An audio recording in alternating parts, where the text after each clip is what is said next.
Rahim, Assalamu alaikum students. Hopefully you all are fine and doing good. 9th chemistry chapter 2 structure of atoms के आज हम exercise long question answer देखेंगे and it's on page number 43 of your text book. So the question number 1 is how are cathode rays produced and what are their 5 major characteristics. इसमें आपने पहले इसकी discovery से related explain करना है कि ये कैथोड रेस प्रोड्यूस कैसे हुए थे और कोई से 5 इसकी प्रॉपर्टीज़ एक्सप्लेन करनी है. तो ये आपके टेक्स्ट बुक पे भी जो cathode rays discovery of cathode rays वाला टॉपिक है उसका आपने स्टार्ट वाला जो है पोर्शन वो लिखना है और उसमें नेक्स्ट पेज पे जो प्रॉपर्टीज़ है उसमें से कोई से भी 5 पॉइंट्स आप लिख सकते हैं. तो सबसे पहले तो आप हेडिंग देंगे डिस्कवरी ऑफ कैथोड रेस. इसमें फर्स्ट 2 लाइंस आपके टेक्स्ट बुक की जो वहाँ पे मेंशन है वहाँ से आप लिखेंगे इन 1895. यहाँ पे ईयर रॉन्ग लिखा हुआ है, आपने बुक से देखना है इसको. तो बुक पे डिस्कवरी ऑफ कैथोड रेस वाले फर्स्ट 2 लाइंस आएंगी. देन नेक्स्ट हेडिंग है आपकी एक्सपेरिमेंट. इसमें अपने नेक्स्ट पैराग्राफ कंप्लीट लिखना है जिसमें एक्सपेरिमेंट को एक्सप्लेन किया हुआ है यहाँ पे. नेक्स्ट है डायग्राम. डायग्राम की हेडिंग दे के उसके बाद आपने डायग्राम ड्रॉ करनी है. ये एक्सप्लेनेशन इसकी डिटेल में चैनल पे प्लेलिस्ट में जो चैप्टर नंबर 2 का 9th केमिस्ट्री चैप्टर 2 प्लेलिस्ट है उसमें ये मैंने आपको टॉपिक एक्सप्लेन ऑलरेडी कर दिया है. तो यहाँ पे आपने डायग्राम के बाद ये डायग्राम की हेडिंग देने के बाद डायग्राम बनानी है. उसके बाद हेडिंग आएगी कैरेक्टरिस्टिक्स या फिर प्रॉपर्टीज़ ऑफ कैथोड रेस और इसमें आपने 5 पॉइंट्स लिखने हैं. तो फर्स्ट पॉइंट जो है उसकी हेडिंग बनती है आपकी ट्रेवल इन स्ट्रेट लाइन. आप कोशिश करें कि हर एक पॉइंट की आप हेडिंग बना लें. ये शॉर्ट क्वेश्चन भी अगर होते हैं तो उसकी आप हेडिंग मेंशन कर लें. इससे पेपर प्रेजेंटेशन आपकी अच्छी होती है और साइंस में स्पेशली बायोफिज़िक्स केमिस्ट्री आप जितनी हेडिंग्स ज़्यादा दे सकते हैं वो ज़्यादा अच्छा होता है. तो फर्स्ट पॉइंट की यहाँ पे हेडिंग आएगी travel in straight line. Second point है cast a sharp shadow. Third point में जो है इसका है उसकी हेडिंग है डिफ्लेक्शन की. फोर्थ पॉइंट है raise the temperature. Fifth point है दे प्रोड्यूस लाइट. तो ये फर्स्ट 5 पॉइंट्स यहाँ पे मेंशन है. आप कोई से भी 5 पॉइंट्स बुक्स में से अपनी टेक्स्ट बुक में से देख के जो आपको इजी लगे 5 पॉइंट्स आप इसमें लिख सकते हैं. क्वेश्चन नंबर 2 है how was it prove that electrons are the fundamental particles of an atom. कि किस तरह से प्रूव हुआ था कि इलेक्ट्रॉन्स एटम के फंडामेंटल पार्टिकल है. फंडामेंटल मीन्स के बुनियादी पार्टिकल है. बुनियादी मीन्स के जो कि हर एक एटम में ये चीज़ मौजूद होती है. एटम्स जितने भी आप एटम्स ले लें, किसी भी आप एलिमेंट के एटम्स ले लें, उनमें इलेक्ट्रॉन्स लाजमी मौजूद होते हैं. तो ये एक फंडामेंटल पार्टिकल है. तो सबसे पहले तो अब प्रूफ कैसे किया गया था. पहले इसकी जो प्रॉपर्टीज़ थी वो स्टडी की गई. उसके बाद फिर उसे कंक्लूड किया गया कि ये फंडामेंटल पार्टिकल है. तो इसलिए पहले आपने इसमें प्रॉपर्टीज़ लिखनी है. कैथोड रेस के जो करैक्टरिस्टिक्स हैं या प्रॉपर्टीज़ हैं वो आप सारे पॉइंट्स लिखेंगे. जैसे कि आपने क्वेश्चन नंबर 1 में 5 पॉइंट्स लिखे थे with all the headings characteristics के, वो आपने लिखने हैं. Travel in straight line, cast a sharp shadow, deflection, raise a temperature, charge to mass ratio. ये वी यहाँ पे लिखा हुआ है. वी मीन्स ये नंबर मेंशन है. डॉट के बाद हेडिंग आपकी यहाँ पे है E/m रेशियो. ये हेडिंग है E/m रेशियो. ठीक है. तो ये 5th पॉइंट है इसलिए यहाँ पे वी जो है it means 5th point. Number 6 point है प्रोड्यूस लाइट. 7th पॉइंट है nature of cathode rays. And nature of cathode rays में आपने बताना है कि ये कैथोड रेस का जो नेचर है वो कैथोड मटेरियल पे या फिर गैस जो फिल होती है डिस्चार्ज में उसमें ये डिपेंड नहीं करता, ये इंडिपेंडेंट होता है उस पर. देन आपने इन पॉइंट्स से कंक्लूड किया था कि ये फंडामेंटल पार्टिकल है. तो आपने कंक्लूजन की हेडिंग देनी है. आपकी बुक में जो प्रॉपर्टीज़ के बाद एक पैराग्राफ है उसमें आपके टोटल 3 पॉइंट्स बनते हैं. तो आपने उसकी हेडिंग देनी है कंक्लूजन की और इसमें आपने 3 पॉइंट्स लेने हैं. फर्स्ट पॉइंट है all these properties suggested that nature of cathode ray is independent of the nature of gas present in the discharge tube or material of cathode. ये एक्सपेरिमेंट जब बार बार रिपीट किया गया, कैथोड का जो material है वो change करके ये एक्सपेरिमेंट परफॉर्म किया गया तो भी सेम ही कैथोड रेस प्रोड्यूस हो रही थी. ऑल दो मटीरियल चेंज करते रहे हर दफ़ा, लेकिन क्योंकि इलेक्ट्रॉन्स या कैथोड रेस बेसिकली इलेक्ट्रॉन्स को कहते हैं. इलेक्ट्रॉन्स क्योंकि हर एक मैटर में जो एटम्स होते हैं उनमें मौजूद होते हैं, इसलिए जब मटेरियल उन्होंने चेंज भी किया कैथोड का जो मटेरियल जो इलेक्ट्रोड है तो भी कैथोड रेस का नेचर चेंज नहीं हुआ, सेम कैथोड रेस प्रोड्यूस हो रही थी। उसके बाद डिस्चार्ज ट्यूब में जो गैस फिल की उस गैस को भी बार बार चेंज किया गया तो भी वही कैथोड रेस प्रोड्यूस हो रही। तो इससे ये कंक्लूड किया इस पॉइंट से कि ये इंडिपेंडेंट है नेचर ऑफ गैस और nature of material of cathode पे। सेकेंड पॉइंट है इसका, the fact that they cast the shadow of an opaque object. इस पॉइंट से ये कंक्लूड किया गया, जब इसके रास्ते में कोई ओपैक ऑब्जेक्ट रखा तो ये उसका शेडो बना रही थी। ये रेस उस ऑब्जेक्ट के बीच में से नहीं पास हो रहे थे बल्कि उसके साइड से पास होकर उसका शेडो बना रहे थे। सो इस पॉइंट से ये कंक्लूजन निकाला कि that these are not rays but are fast moving material particle, कि ये कोई रेस नहीं है बल्कि ये मटीरियल पार्टिकल्स हैं fast moving. They were given the name electrons, और फिर इन्हें इलेक्ट्रॉन्स का नाम दिया गया। Since all the materials produce same type of particles, क्योंकि कैथोड का जो मटीरियल चेंज किया गया और हर एक मटीरियल में से सेम ही पार्टिकल्स प्रोड्यूस हो रहे थे, सेम कैथोड रेस प्रोड्यूस हो रहे थे, it means that all the materials contain electron. तो इस पॉइंट से ये कंक्लूड किया गया कि तमाम मटीरियल में इलेक्ट्रॉन्स मौजूद होते हैं। एक पॉइंट आपने माइंड में रखना है कि कैथोड रेस और इलेक्ट्रॉन्स सेम ही चीज़ हैं। पहले इसको नाम नहीं दिया गया था इलेक्ट्रॉन्स का, जस्ट रेस थी जो कैथोड से निकल रही थी, इसलिए इनको कैथोड रेस का नाम दिया गया। बाद में इसको फिर इलेक्ट्रॉन्स का नाम दिया गया। So all these point, from all these point it has been concluded that as we know that materials are composed of atoms. तमाम मटीरियल में एटम्स मौजूद होते हैं, क्योंकि मटीरियल किससे बना होता है? मटीरियल में बेसिकली क्या है, आपके आसपास जो भी चीज़ है मैटर मौजूद होता है। Anything that has mass and occupies space उसे हम मैटर कहते हैं। और मैटर में आपने स्टडी किया है कि एटम्स होते हैं। तो as all the materials are composed of atoms, so electrons are the fundamental particles of atoms। और इन एटम्स में क्या होते हैं? इलेक्ट्रॉन्स होते हैं जो कि फंडामेंटल पार्टिकल्स हैं। तो आपने इस क्वेश्चन में प्रॉपर्टीज़ मेंशन करनी है पहले कैथोड रेस की, और उसके बाद फिर कंक्लूजन की हेडिंग दे के जो लास्ट पैराग्राफ है आपकी बुक में cathode rays, discovery of cathode rays वाले टॉपिक का, उसको आपने इस तरह 3 पॉइंट्स में लिखना है। नेक्स्ट क्वेश्चन है, draw labelled diagram to show the presence of protons in the discharge tube and explain how canal rays were produced. पहले तो आपने लेबल्ड डायग्राम बनानी है प्रोटॉन्स को शो करने के लिए डिस्चार्ज ट्यूब में किस तरह से प्रेजेंट होते हैं, फिर उसको एक्सप्लेन करना है कैनाल रेस को। Canal rays, anode rays, protons और पॉजिटिव रेस, ये एक ही चीज़ें हैं।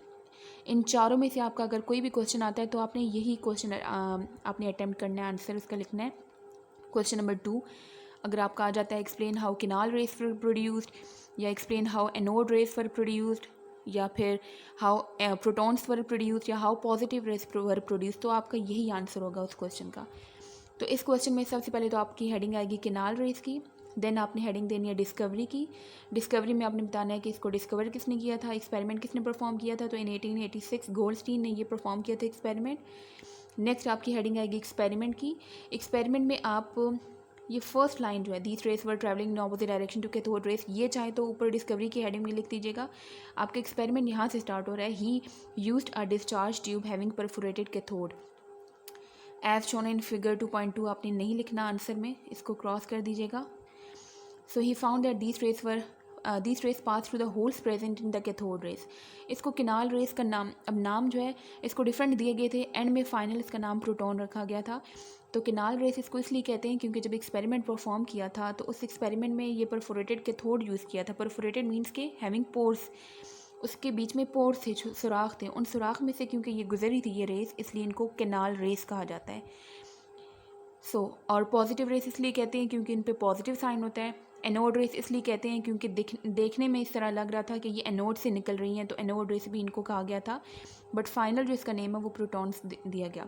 सो कैनाल रेस और कैथोड रेस को आपने मिक्स नहीं करना। कैथोड रेस जो है वो इलेक्ट्रॉन्स को कहते हैं और कैनाल रेस प्रोटॉन्स को कहते हैं। सबसे पहले तो आपने हेडिंग दे दी कैनाल रेस की, फिर डिस्कवरी, देन एक्सपेरिमेंट। ये सब कुछ आपकी टेक्स्ट बुक में मेंशन है, वहाँ से आप देख के लिख सकते हैं इसको। बस आप टेक्स्ट बुक पे ही अभी खोल के साथ साथ ही आप हेडिंग्स मार्क कर लें। नेक्स्ट डायग्राम की हेडिंग देख के डायग्राम बनानी है। प्रॉपर्टीज़ की आपने हेडिंग देनी है, या फिर करेक्टरिस्टिक्स स्लैश डाल के कोई से भी दोनों में से आप कोई भी हेडिंग दे सकते हैं। उसके बाद आपने इसकी जितनी भी प्रॉपर्टीज़ हैं बुक पे वो सारी प्रॉपर्टीज़ मेंशन करनी है। टोटल 5 पॉइंट्स हैं, और इन 5 पॉइंट्स के बाद जो नेक्स्ट पैराग्राफ है उसकी हेडिंग आपने देनी है कंक्लूजन की, और इसमें आपने कंक्लूजन मेंशन करना है। क्वेश्चन नंबर 4 है, how Rutherford discovered that atom has a nucleus located at the centre of the atom. Rutherford ने कैसे डिस्कवर किया कि न्यूक्लियस एटम में न्यूक्लियस होता है जो कि एटम के सेंटर में लोकेटेड होता है। सो इसमें आपने रदरफोर्ड वाला जो टॉपिक है आपके बुक का वो कंप्लीट टॉपिक आपने मेंशन करना है। अब उसमें हेडिंग्स आपने कैसे डालनी है, सबसे पहली हेडिंग आएगी gold foil experiment.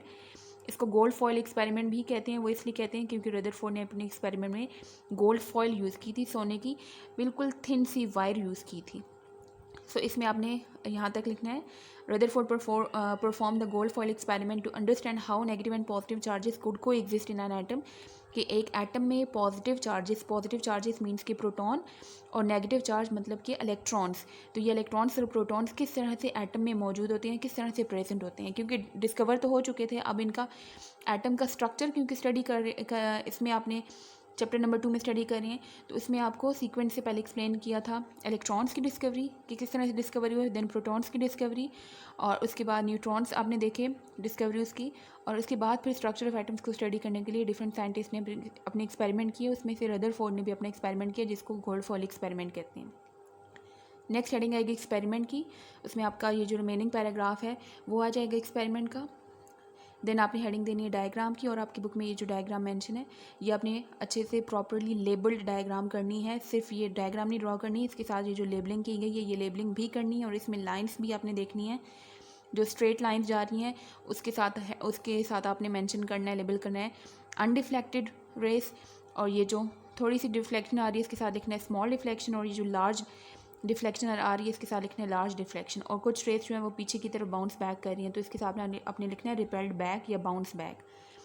Next heading आएगी रिजल्ट्स की, तो रिजल्ट्स में आपने ये टोटल आपके 7 पॉइंट्स बन रहे हैं ये लिखने हैं।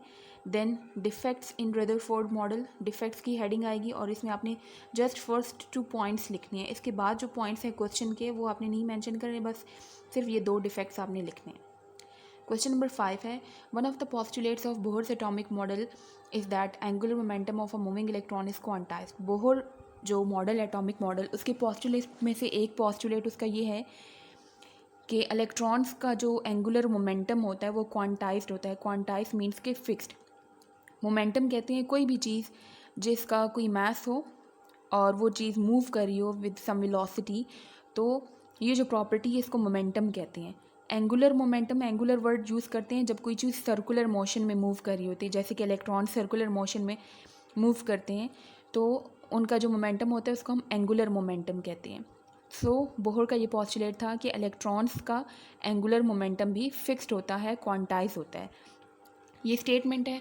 अब क्वेश्चन यहाँ पे क्या है आपका, एक्सप्लेन इट्स मीनिंग, इसका आपने मीनिंग बताना है, and calculate the angular momentum of third orbit, और फिर उसके बाद आपने तीसरे ऑर्बिट का एंगुलर मोमेंटम फाइंड आउट करना है जिसकी एन वैल्यू यहाँ पे दी हुई है। थर्ड ऑर्बिट एन ऑर्बिट को शो करता है, ऑर्बिट या शेल एक ही चीज़ है, ऑर्बिट शेल और एनर्जी लेवल ये तीनों एक ही चीज़ को कहते हैं, शेल्स को कहते हैं, और इनको रिप्रेजेंट करने के लिए स्मॉल एंड सिंबल यूज़ किया जाता है। थर्ड शेल की बात करें तो इनकी वैल्यू यहाँ पे 3 लिखी हुई है। तो आंसर में सबसे पहले आपने हेडिंग देनी है एंगुलर मोमेंटम की, और इसमें आपने जो बोहर का पोस्टुलेट है उसमें जो लास्ट पॉइंट है 5th पॉइंट बन रहा है तो वो आपने इसमें लिखना है। एंगुलर मोमेंटम की हेडिंग देके आपने वो कंप्लीट यहाँ पे पॉइंट मेंशन करना है। Electrons can revolve on in orbits of fixed angular momentum. उसके बाद इसका फार्मूला है mvr = nh/2π। n means quantum number या ऑर्बिट नंबर या फिर शेल नंबर, इसकी वैल्यू कुछ भी हो सकती है। अब इसके बाद एक्सप्लेनेशन इसकी क्या है, एक्सप्लेनेशन में आपने बताना है कि फॉर n = 1, n = 1 मीन्स के फर्स्ट शेल या फर्स्ट ऑर्बिट की यहाँ पे बात हो रही है। तो अगर हम n की वैल्यू 1 लेंगे तो ये जो ऊपर आपके पास फार्मूला मेंशन है इसमें यहाँ पे n की जगह आपने 1 पुट करना है, इस तरह से 1 मल्टीप्लाई फिर h/2π। इसी तरह से अगर n की वैल्यू 2 होगी तो आपने सेम वही फार्मूला यूज़ करना है, बट n की जगह आप यहाँ पे आ जाएगा 2। इसी तरह से अब देखें पहले जो वैल्यू थी अब वो डबल हो गई है, 2 टाइम्स हो गई है। ऊपर वाला फार्मूला अगर आप देखें तो 1 को अगर इसके साथ मल्टीप्लाई करें तो ये आ जाता है h/2π। सेकंड ऑर्बिट के लिए आपने मोमेंटम एंगुलर मोमेंटम निकाला तो यहाँ पे क्या हो गया, सेम वही फार्मूला है ऊपर वाले का h/2π, लेकिन इसके साथ 2 आ गया है, 2 मीन्स कि ये डबल हो गया है। इसी तरह से थर्ड ऑर्बिट के लिए अगर आप ये निकालेंगे तो ये 3 टाइम्स हो जाएगा। यहाँ पे लिखा हुआ है angular momentum of an electron is twice नहीं, यहाँ पे आपने थ्राइस लिखना है। सो एंगुलर मोमेंटम 3 टाइम्स इंक्रीज़ हो गया। ठीक है, तो ये एक्सप्लेनेशन हो गई इसकी पॉइंट की। सो इससे ये पता चलता है कि the electron is bound to remain in one of these orbits and not in between them. Electrons इन्हीं ऑर्बिट्स में होता है, इनके बीच में कोई ऑर्बिट नहीं होता। और so angular momentum of an electron is quantised. यहाँ पे इलेक्ट्रॉन की स्पेलिंग में आपने एन डालना है लास्ट में। नेक्स्ट हेडिंग है, अब क्वेश्चन में पहले तो एक्सप्लेनेशन पूछी थी, हमने एक्सप्लेन कर दिया। सेकंड क्वेश्चन का सेकंड पार्ट ये है कि आपने थर्ड ऑर्बिट का एंगुलर मोमेंटम निकालना है। उसके लिए आप ये फार्मूला यूज़ करेंगे, mvr equals to NH divide by 2 pi. Third orbit है तो n की वैल्यू 3 होगी, h की वैल्यू फिक्स्ड होती है, ये आपने याद रखनी है। 6.63 मल्टीप्लाई 10⁻34 जूल सेकेंड। अब ये दोनों वैल्यूज़ आपने फार्मूले में पुट करनी है। नीचे क्या है, 2 है और पाई की वैल्यू 3.14 होती है, तो 3 n की जगह h की वैल्यू आ गई डिवाइडेड बाई 2 मल्टीप्लाई 3.14। इसको आपने स्टेप वाइज करना है, डायरेक्ट कैलकुलेटर पे टाइप नहीं करना। सबसे पहले आपने नेक्स्ट स्टेप में क्या करना है, 3 को इस वैल्यू के साथ मल्टीप्लाई करके लिखेंगे, फिर डिवाइडेड बाय नीचे आपने 2 मल्टीप्लाई 3.14 निकाल के उसके लिखना है, और फिर नेक्स्ट स्टेप में आपने दोनों वैल्यूज़ को डिवाइड करना है, तो आपके पास आंसर आएगा। यहाँ पे आई थिंक 1 आंसर आता है, ये वाली वैल्यू आपकी नहीं आएगी 3.16, ये यहाँ पे एरर है, आप इसको